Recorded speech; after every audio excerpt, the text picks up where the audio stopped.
I know that was an interest that we had, the was just about considering government grants that go to exploitative and extractive economies in the community, like compared to support for worker co-ops, like what's missing, yes, and how do you how do you feel about it?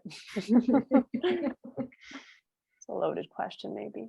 Yeah, no, grants are a really hard thing because a lot of people just don't know what worker co-ops are. So like I've definitely gotten a lot of grant rejections that are like, well, that sounds very interesting, but that's not really what we do.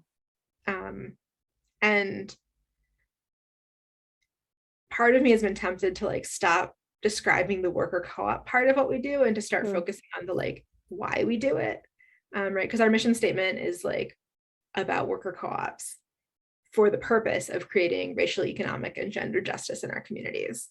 And so sometimes I've looked at grants and been like, what if I just talk about creating like economic justice and gender justice and racial justice, and like sort of allude maybe to the fact that we're doing it through co-ops, but really just focus on like those pieces and like try to get them to fund that.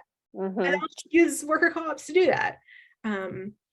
Because there's definitely a number of grants that are like, oh yeah, we fund really progressive causes. And it's like, yes, but what you fund is like organizing work. Okay, well, worker co-ops are organizing. There's a ton of organizing involved in worker co-ops, but it's not like campaign organizing towards like a particular goal, like legislation or something like that.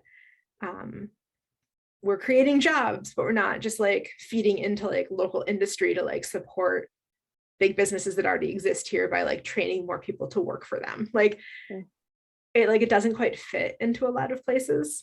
So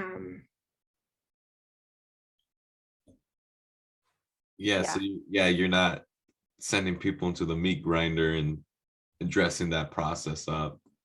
That's what a lot of that stuff means. It's really disgusting.